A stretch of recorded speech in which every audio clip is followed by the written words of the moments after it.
Diversion politics చేయడంలో Trump దిట్టనే చెప్పుకోవాలి. ఒక రకంగా సుప్రీంకోర్టు సంచలన తీర్పు తర్వాత ట్రంప్కి ఇది ఘోర అవమానం, ఘోరమైన అవమానం. సో ట్రంప్ అవమానంతో రగిలిపోతున్న పరిస్థితి. ఒకవైపు ఇరాన్ వైపు అమెరికా బలగాల మోహరింపు పూర్తయింది. వీకెండ్లో ఖచ్చితంగా ఇరాన్ మీద అమెరికా అటాక్ ఉంటుందని వార్తలు కూడా వస్తూ ఉన్నాయి. సో ఇవాళ రేపట్లో అటాక్ జరగవచ్చు ఇరాన్ మీద అనేది మనకున్న సమాచారం. ఈ నేపథ్యంలో ఈ ఇష్యూనంతా, ఈ టారిఫ్స్ విషయంలో సంచలనమైన తీర్పునిచ్చిన సుప్రీంకోర్టు ఈ ఇష్యూనంతా కూడా డైవర్ట్ చేయడానికి ఇరాన్ మీద ఏ క్షణమైనా అటాక్ చేయొచ్చు అని అంటూ ఉన్నారు. ఇంటర్నేషనల్ మీడియా కూడా ఇదే విషయం చెప్తోంది. ఏంటి, ఇరాన్ మీద అటాక్ చేయొచ్చా? ఎస్ అండి. ఇప్పుడు అమెరికాలో డొనాల్డ్ ట్రంప్ ఒక క్రైసిస్ ని ఎదుర్కొంటున్నారు. చాలా పెద్ద విపత్తుని ఎదుర్కొంటున్నాడు ఆయన. ఎందుకంటే రెండవసారి అధికారంలోకి వచ్చి ఇప్పటికి 400 రోజులు అవుతుంది. ఇది జనవరి 20, 2025 అధికారంలోకి వచ్చాడు. ఆయన పెద్ద మేజర్ పాలసీ టారిఫ్స్. ఇప్పుడు యుఎస్ సుప్రీం కోర్టు తీర్పుతో ఆ టారిఫ్స్ ఎండ్ అయిపోయినాయి. అంటే గత 400 రోజులుగా ఆయన చేసిన ప్రతిది అంతా కొలాప్స్ అయిపోయిందండి. మొత్తం సౌధం అంతా కూలిపోయింది. కాబట్టి ఆయన ప్రజాదరణ కూడా ఏదో దానివల్ల ఎక్కువ ట్యాక్సులు కలెక్ట్ చేసి $175 బిలియన్ అమెరికా ఎక్చెక్కర్కి ఇచ్చిన ఖజానాకి అమెరికాలో ధరలు పెరిగిపోయి, ద్రవ్యోల్బలం పెరిగిపోయి, నిరుద్యోగం పెరిగిపోయి ప్రజాదరణ మొత్తం పడిపోయింది.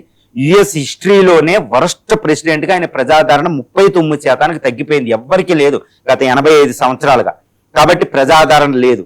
కాబట్టి ఇప్పుడు సుప్రీంకోర్టు తీర్పిచ్చింది. దీన్ని డైవర్ట్ చేయాలంటే అమెరికా నుంచి ఏదైనా యుద్ధం లాంటిది మొదలు పెట్టాలి, నెంబర్ 1.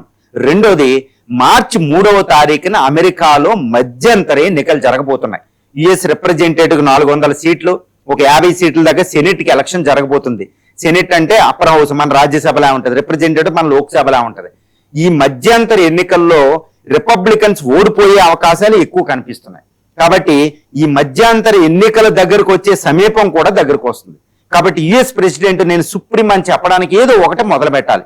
డైవర్షన్ అంటే ప్రజల్ని దృష్టి మరల్చాలన్నమాట. డైవర్షన్ ఆఫ్ పాలిటిక్స్ మనం చూస్తూ ఉంటాం, స్టేట్ లెవెల్ కూడా మనం చూస్తూ ఉంటాం. కాబట్టి ఇలాంటిది ట్రంప్ తప్పనిసరిగా వినియోగించుకునే అవకాశం ఉంది. అదేంటి, ఇమ్మీడియట్ రెడీగా ఉన్నది ఇరాన్ యుద్ధం. అక్కడ మొత్తం మోహరింపులు పూర్తయినాయి. అమెరికా అంటే చాలా శక్తివంతం, సుప్రీం అథారిటీ ఉంటుందండి, మామూలు మిలిటరీ కాదు అది.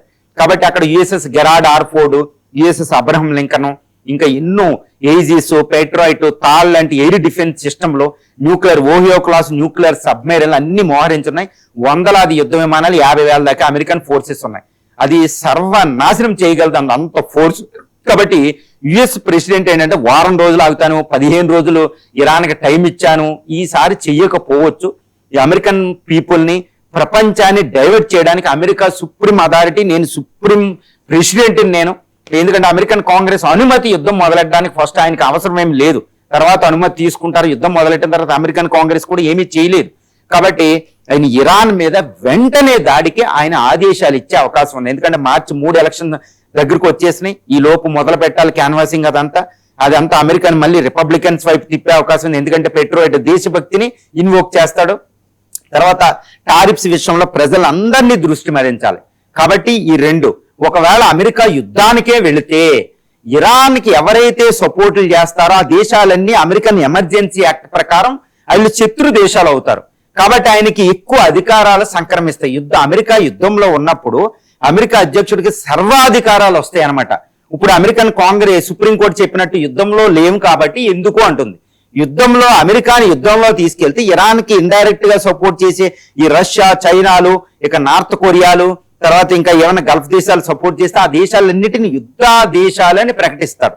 తర్వాత అమెరికాకి సపోర్ట్ చేయకుండా తటస్థంగా ఉండే దేశాలను కూడా ఆయన శత్రు దేశాలుగా ముద్రేసి ఇప్పుడు చట్టాన్ని ఉపయోగిస్తారనమాట. అప్పుడు ఆయనకి టారిఫ్స్ విధించే అధికారం సిద్ధిస్తుంది అనమాట.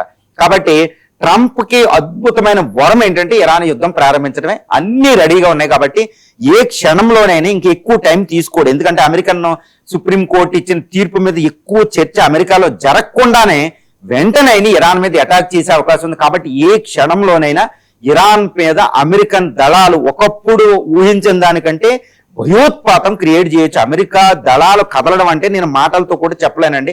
ఎందుకంటే డిఫెన్స్ లో మనం ఆలోచిస్తే American USS Gerard ఆర్ఫోర్డ్ nuclear air craft carrier మీద 120 దాకా యుద్ధ విమానాలు ఉంటాయి. F-35, F-22, F-18, Hornet, F-16 లాంటివి. ఇవన్నీ ఒకేసారి మూవ్ అయినాయి అంటే ఇరాన్ తట్టుకోవడం అసంభవం.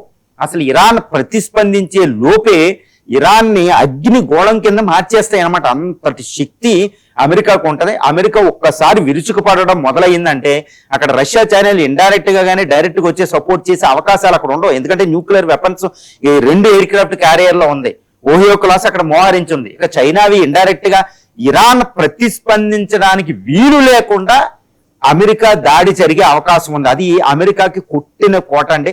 అమెరికా ఒక్కసారి విరుచుకు పడిపోయిందంటే అది చాలా శక్తివంతమైన, అసలు ఇప్పుడు ట్రంప్ రగిలిపోతున్నారనమాట.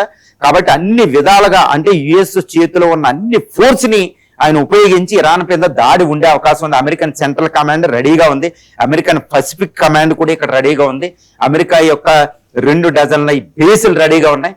ఒకవేళ బ్రిటన్ రాకుండా డిగో గార్షియా ఎయిర్ బేస్ అప్ చెప్పకపోతే US 52 US B2 bombers America నుంచే డైరెక్ట్ ఎదుగుతాయి. అది ప్రపంచంలో ఎక్కడికైనా ఎరిగి అటాక్ చేయగలవు. కాబట్టి బ్రిటన్ సహకరించకపోయినా, ఏ దేశాలు సహకరించకపోయినా అమెరికా తనకు తానే శక్తివంతంగా ఉంది. కాబట్టి యుఎస్ ప్రెసిడెంట్ ఎట్టి పరిస్థితుల్లో ఇరాన్ వారి మొదలు పెట్టి తీరుతాడండి.